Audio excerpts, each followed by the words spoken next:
सम्मानित मुल्क के मालिकों, मैं बौद्ध भिक्षु सुमित रतन अभी अभी साकेत की धरती से जो आजकल अयोध्या बन गया है, वहां के 3 ब्राह्मण धर्म के बाबाओं ने हमारे मंत्री राजेंद्र पाल गौतम को, विधायक राजेंद्र पाल गौतम को, दिल्ली वालों को यह धमकी दी है वीडियो बनाकर कि जो भी उनका सर काट के लाएगा, जो भी उनकी जिह्वा काट के लाएगा, उसे 50 लाख का इनाम दिया जाएगा।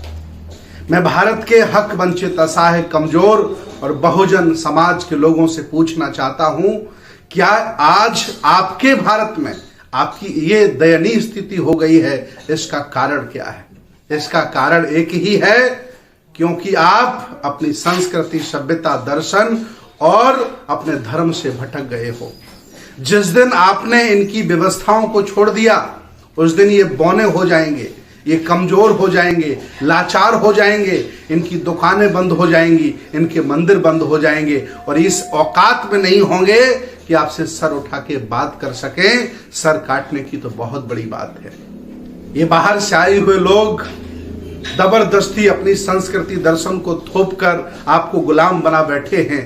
100 करोड़ की आबादी है आपकी, और ये अल्पजन आपसे कह रहे हैं कि आपका सर काटूंगा, और जो काट के लाएगा उसे 50 लाख रुपए इनाम देंगे।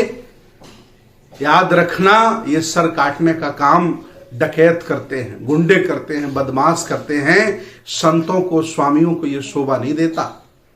तथागत भगवान बुद्ध कहते थे कि अगर कुत्ता आपको काट ले तो आप कुत्ते को नहीं काटते।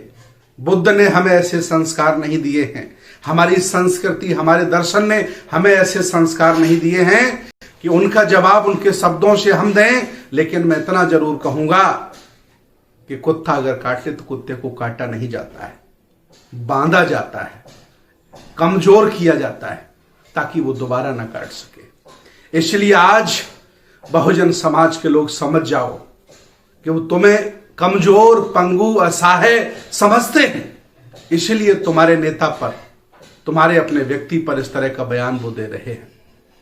और याद रखना, ऐसा वो कर भी सकते हैं क्योंकि आज उन्होंने आपके ही देश पर, आपके साधन संसाधन पर कब्जा कर रखा है। सामाजिक, धार्मिक, राजनीतिक, आर्थिक हर क्षेत्र में उनका कब्जा हो गया है, क्योंकि आप किसी काम के नहीं हो। इसलिए आओ हम सब एक हो जाते हैं और मिलकर अपने देश को, महापुरुषों को और अपनी संस्कृति की रक्षा करते हैं। मैं अयोध्या के इन संतों का विरोध करता हूं जिन्होंने इस तरह की जुबान चलाई है। हिंदू धर्म भी नहीं, ब्राह्मण धर्म भी नहीं, भारत का कोई भी धर्म ये इजाजत नहीं देता कि कोई संत ऐसी भाषा बोले। ये भाषा गुंडों की होती है, मवालियों की होती है, बदमाशों की होती है। इसलिए मैं आज आपको आगाह करता हूं, आपको चेतावनी देता हूं, ये इनकी भाषा इसलिए ऐसी हो गई है क्योंकि इनको लग रहा है कि हक वंचित, असहाय, बहुजन समाज इनके चुंगल से निकल रहा है, इनकी गुलामी से मुक्त हो रहा है। ये बुद्ध के दर्शन में जा रहा है, बुद्ध के धर्म में जा रहा है, 22 प्रतिज्ञाएं ले रहा है, अंबेडकरवादी हो रहा है। तो इनकी बौखलाहट है, ये डर गए हैं, इनकी बौखलाहट है, इसलिए ऐसे बयान दे रहे हैं। हालांकि ये देश संविधान से चलता है, गीता पुराण से नहीं चलता है। हम संविधान के हवाले इन बाबाओं को करना चाहते हैं। मैं पुलिस का सम्मान करता हूं, हाई कोर्ट, सुप्रीम कोर्ट का सम्मान करता हूं। मैं ऐसी कोई भाषा नहीं बोलूंगा जो आपत्तिजनक होगी, लेकिन मैं आगाह करना चाहता हूं, यह देश संविधान से चलता है, सरकार से, कि ऐसे बाबाओं पर कार्रवाई होनी चाहिए कि आखिर इनकी जुबान फिसली क्यों, इनके मंसूबे इतने खराब क्यों हुए। अगर जुबान से ऐसा निकला है तो ऐसे वो हो सकते हैं, उनकी जांच कराई जाए और उनके खिलाफ सख्त से सख्त कार्रवाई की जाए। हम अकेले नहीं, 100 करोड़ लोग भारत के, हम सब लोग राजेंद्र पाल गौतम के साथ खड़े हैं। और अगर कोई एक नजर भी उठा के उधर देखा तो देश में रक्त रंजित क्रांति हो सकती है, गृह युद्ध छिड़ सकता है। इसलिए मैं चाहता हूं कि देश को देश बना रहने दो, राष्ट्र को राष्ट्र बना रहने दो, यहां झगड़े फसाद मत करो। आप जैसा कर सकते हो ऐसा कोई दूसरा भी कर सकता है। ऐसा नहीं है कि आप ही ऐसा कर सकते हो।